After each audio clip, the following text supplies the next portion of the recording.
everyone. My name is Rusty Pepper, and I'm the host of the Why Marketing Podcast. My guest today is Jeff Swystun, who is an agency lead and consulting CMO. I'm excited to sit down and talk to him about the missing fundamentals of marketing, his Madison Avenue career, and of course, his new book, Why Marketing Works. So now, without further ado, let's get on with the show. All right. Well, welcome to the show, Jeff. Hey, thank you, Rusty. Great being here. Appreciate you being on. So you've got a very interesting background, and I'd love for everybody to kind of learn more about you and what you've been up to in your career journey. So would you mind just kind of jumping in and giving us your background on who you are, what you've been doing, and why you're talking to us? Yeah, I'd love to do that. Generally, my career started in traditional management consulting with Deloitte and Price Waterhouse, which of course became Price Waterhouse Coopers. And I actually worked on that merger. It was one of the last projects I did before moving on.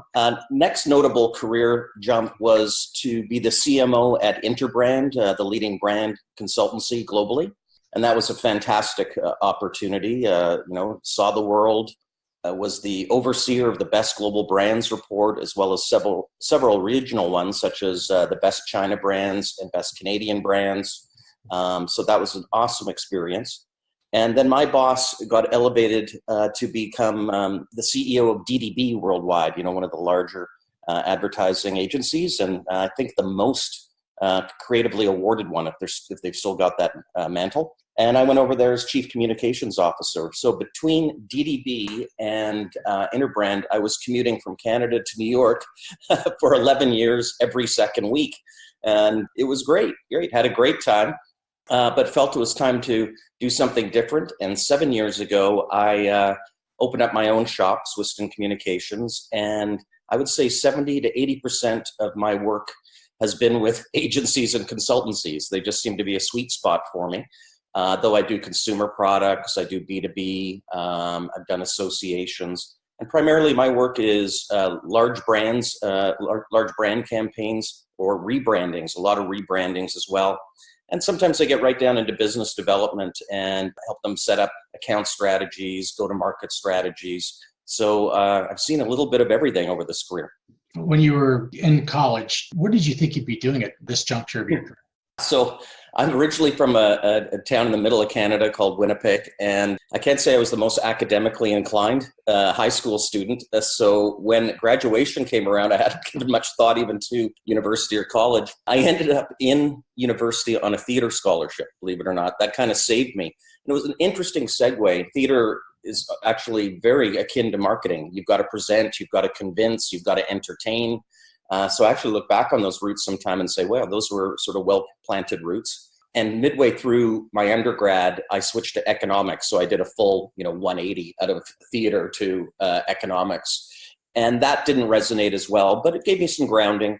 I never thought I'd be in advertising and marketing. I never really thought that. I always was enamored with it. I thought it was a cool profession.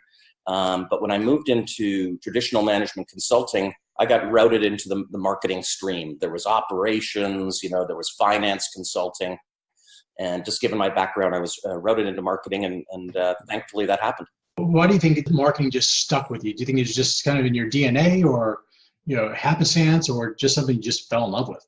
I think it was in my DNA, but unmined at that point. Because now, I don't want to call it the twilight of my career. I think I've got some years left in me, but I've really gotten into writing.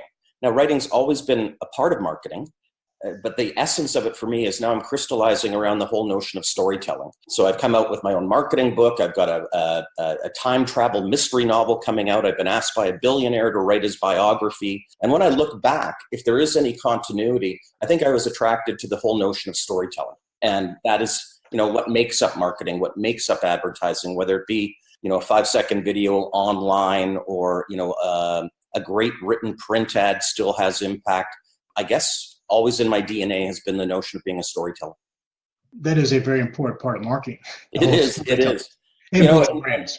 Yeah, exactly. And it's a chapter in the book because I think it's key. I've seen this debate over the last few years where when creatives in the advertising industry tell others that it's not about storytelling, my next question is, well, what is it all about? I don't get it. You need to compel someone to feel part of something. And we as humans naturally gravitate and react well to stories. There's the old proverb that tell someone something or show them something or have them write something down. But if you tell it in the form of a story, they're going to remember it way more than those other ways. That was a trick we learned studying, was how do you take something that boring subject and try to make it somewhat enjoyable through a story. But trying to make science into a story to me was very difficult. To me, I was always enamored by, wow, how can they make a story out of something within the, dissecting a frog or whatever it would be. Yeah, doing exactly. Like, what the? So, and it wasn't until later in my life that I was able to figure that out.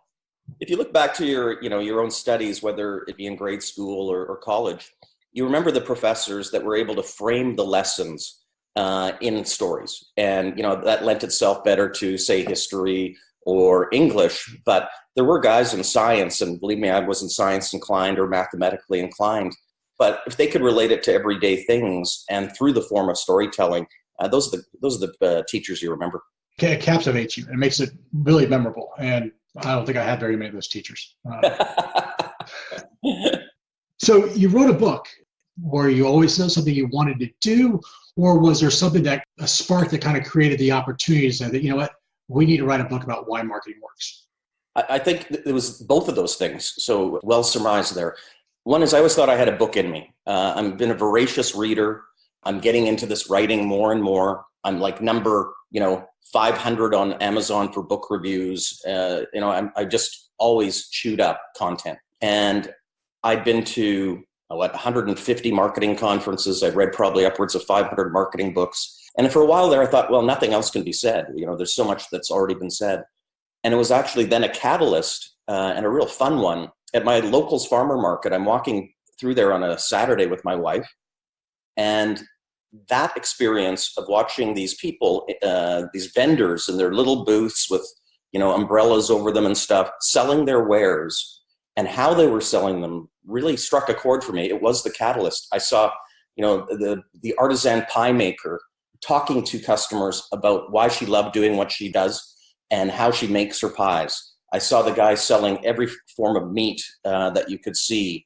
I saw flower arrangements where the couple who were running that booth, that was their passion. They grew the flowers, they put them together in bouquets. And I was listening to the banter between buyer and seller.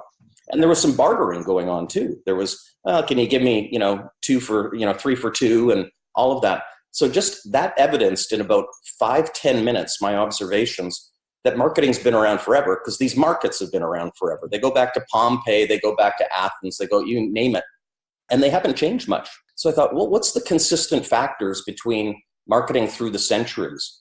And it wasn't really, I'm going to write a book on that at that point. I just did some research and I found a poem from 1672 that talked about going to a farmer's market.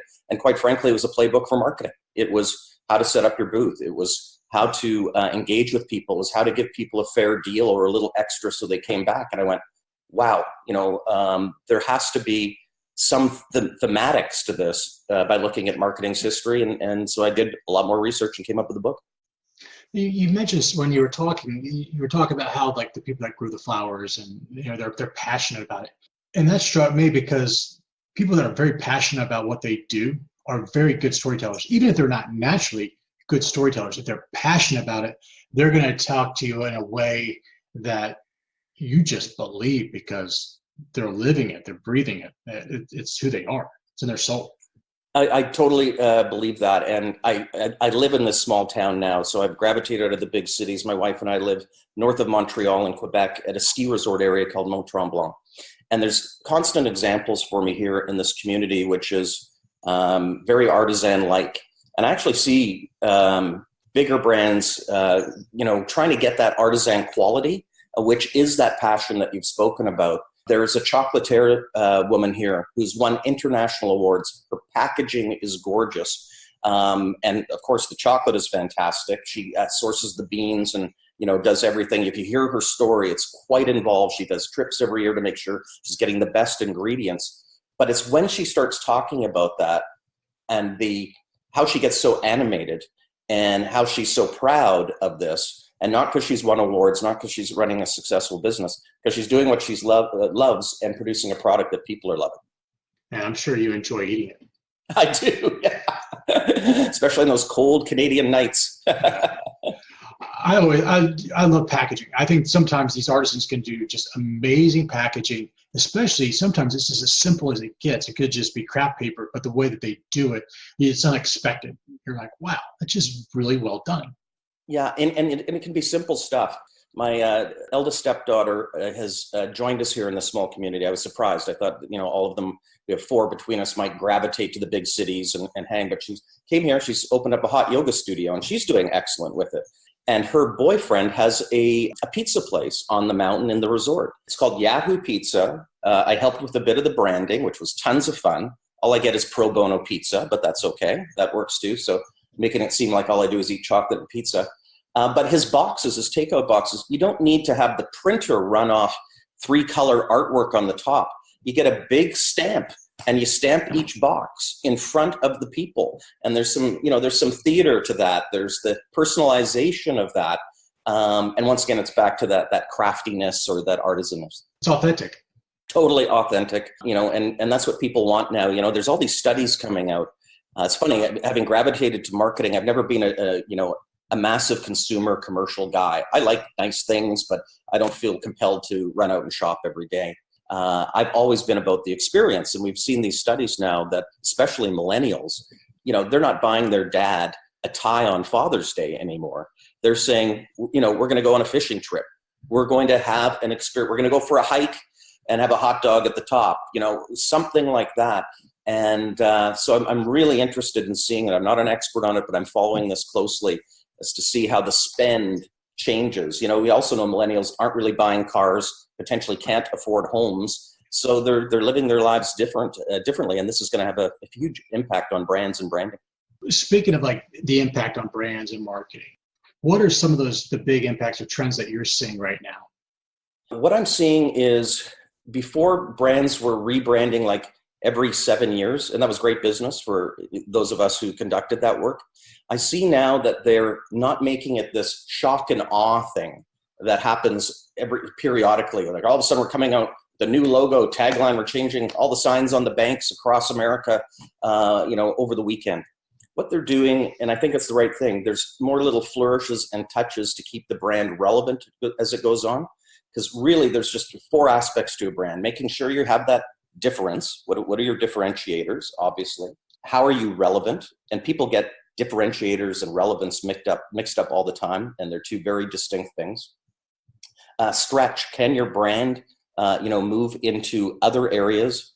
And overall, is this an experience? We were just talking about an experience. And an experience can be buying a pizza, even takeout.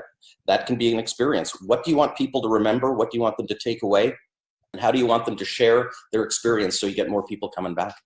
I know Bank of America recently, I think last year, updated their branding. It was an announcement. Here's our new logo. It was a very just subtle changes, but it made it more refreshed. It looked more current. It looked more relevant to what they were trying to portray, which was, like you were saying, just keeping it moving forward and not just staying still. It's been so funny that, Interbrand in its big heyday, if we were doing a big piece of work like that, that would cost several million, et cetera. And then that's not even the cost of them switching over their signage and all of that. That's just the pure consulting and design fees. And even myself, as pretty much a sole practitioner who will bring in a designer or 2 in a project, I'm still charging a couple $100K for a rebrand. The fact is that good value? When you do that sort of press release day, what happens is there's so much subjectivity to marketing and branding, and especially if the change is simply a logo refresh and a new tagline, of course, shareholders, even customers are going to go, ooh, is that really worth it? So, I love the nuance is to it. And I also like in branding, you asked before, what have I seen in big changes? Well, when I really started in this 20 years ago, you came out with the brand guidelines after you launched the brand. And remember, they were thick as some of those books, that are like encyclopedias. Oh, yeah. They weren't really digitized back then. And no one was allowed to tamper with the brand. And I can understand Pantone colors and shapes and all that stuff. But that thought process actually caused, I think, creative constipation in organizations, because it basically said, don't touch anything. This is the way it is. And we now know that so many of the great ideas for brands actually come from, the rank and file. I always say Subway sandwiches the $5 footlong wasn't coming out of head office. That was a franchisee who acted on an employee's idea in one location in Florida. And all of a sudden it became, a national campaign for them and a national pricing strategy. So if you don't give people some room to blow up the lab, so to speak, how are you ever going to innovate? And not only around your marketing and branding, about your product, your pricing, your service. And I just like how branding has become less autocratic.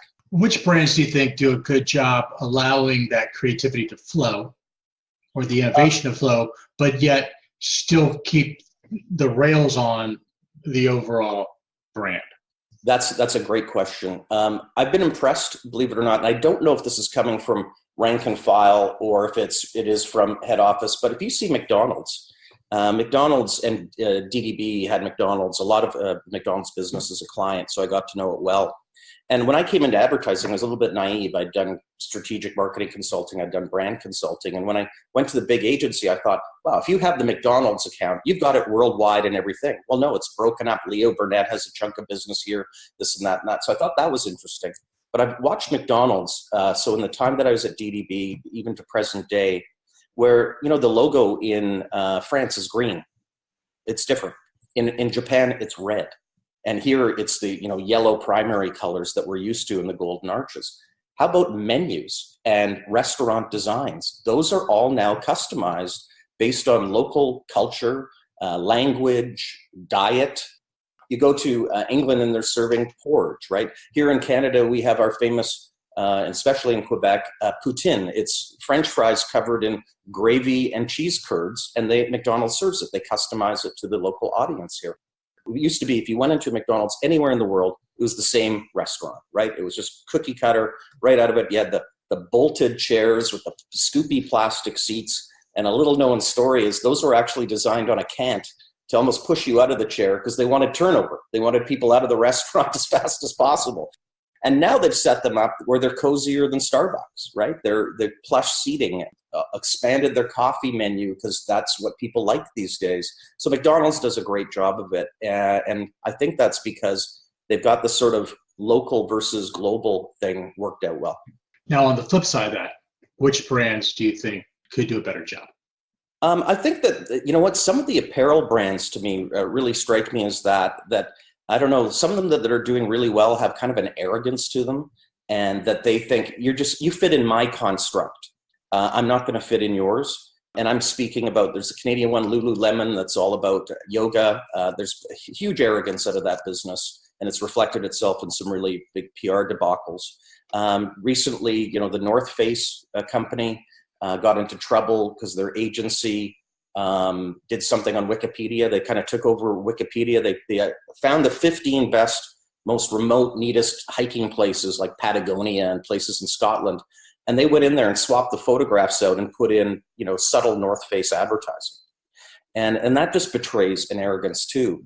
Canada Goose, they're kind of arrogant because they're using materials that some people, environmentalists, would say, hey, that's not good for the environment, but yet you're espousing these ideals of being good about the environment. So I've really noticed this arrogance in apparel companies, and I think it's because they're all freaked out a bit over retail and where's it going? Are they just going to end up selling through Amazon and therefore, their margins will be hit? So therefore they're toughening up their stance on things. I don't know. It'll be fun to watch. I saw that an article that came out this week that Ralph Lauren is closing their flagship store on Fifth Avenue. That's a shame. I used to visit that one all the time. Yeah, it was a beautiful store. And the problem is they have not evolved. It's overpriced, and this next generation it hasn't grabbed them like an H&M or some of these other brands. No, and it's too bad because I hope that doesn't affect the Polo Club because they make a giant hamburger there that I really enjoy. Back to food again. But I could see, if I brought, colleagues in who are below 30, they might think that is the least hip place to be. Yeah. No, and they actually took pictures while they were in the store of, there was nobody there. It was not a great picture for what you would expect from Ralph Lauren, especially our generation. That was like the brand. That was what you aspire to be able to wear. And yeah, what's funny about Fifth Avenue and those flagship stores, that's really old school retail brand thinking. And I could see where it had its place for, better part of half a century. And it's funny, one of the stories in my book, I talk about Tupperware and the whole party plan marketing thing, and the way that changes. If you go to someone's house and you're invited and you're given a drink and a lecture, you almost feel obligated to buy something. And that's been part of the party plan thing. But Tupperware actually started out trying to sell retail. Believe it or not, Tupperware had a flagship store on Fifth Avenue. And that lasted, I think, less than 2 years. And then there was Earl Tupper. He didn't know how to sell it. He just invented this thing. And a woman named Brownie Weiss came in and really shook up his whole organization. She became president and took it in this other distribution realm that, of course, continues to be successful with them. There's something like a Tupperware party still one every minute in the world. Like, it's incredible. I did not know. So yeah. Fun fact for the day. There's a Tupperware party somewhere in the world happening right now. Mm-hmm. Now, good news to anybody that's in New York. Soon there will be a Krispy Kreme coming to Times Square. I did see a rendering of that this morning. We're almost got a food program going here, Rusty, rather than a marketing program. It is the morning. I'm kind of hungry. So I know we kind of pushed our time. We didn't get to some of the stuff that I was really hoping to talk about, kind of like with strategic fundamentals of marketing and some of the other things that you speak about a lot. But I want to go to reflection before we kind of wrap up. If you were to give yourself a piece of advice that would help you avoid some of the mistakes or pitfalls, what would that advice be? Here's one that I think is kind of solved a bit with social media. I was horrendous at, and this has nothing to do with marketing. This is just simply business and me being successful as a business person. And, that's all about relationships. I attended conferences all over the world. I spoke. I was a media person, all that.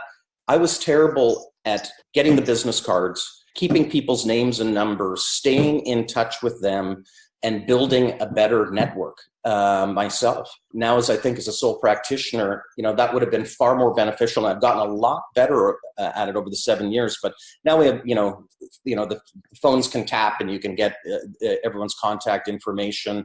I was at a conference where my lanyard was actually a piece of technology, and you attach the two together, and that swapped the information. So that's a lot easier now. But, it is all about who you meet up, down, in between as your career progresses. And I just think I should have done a lot better job at networking through the years. Was there any connection that you made that you're like, wow, that one, here's an example of what happens when you do put yourself out there and you do keep these connections, or this is what can happen? Do you have any good stories on that? Well, I always relied on doing good work, and that hoping good work would create buzz. And so I have a few examples of that. When I first started out on my own, I was lucky enough to land a client that I rebranded that's in the loyalty space. They're called Bond Brand Loyalty now. And they have been loyal to me in probably 4 more pieces of work. I rebranded them, was their CMO, interim CMO for a period. Plus they gave me 4 other distinct projects, and then introduced me to 2 other potential clients that became clients that were rebrands as well. So from that, one client, I got X amount of business that was just excellent. And that was using my old school thinking. If you do good work, people will recommend you. People will want to work with you. That's good advice, and it should hold true because success gets success. So exactly. Yeah, that was always the hope. I appreciate you coming on. I know we've kind of pushed our time, but definitely we need to keep these conversations going. For your book, Why Marketing Works, I guess they can find that on Amazon. Absolutely. Yeah, it's on Amazon. It's doing well, and I think people will enjoy it. Just to give it a quick blurb, you can't have a lot of, if you can have all the tech in the world, the AI, the programmatic, and all that stuff in the marketing world there, you don't have the fundamentals, your brand's not going to be successful. That's really what the book is all about. So I hope people pick it up. Basic blocking and tackling. Absolutely. It's awesome. We'll make sure to put a link in there when we launch your episode. So, hey, Jeff, I really appreciate you coming on today. Hey, there was a lot of luck with everything that's going on. Yeah, now I think I'm going to go get some food because I'm hungry after all that talk. Thank you, Rusty. It was a real pleasure. All right, Jeff. Okay. Cheers.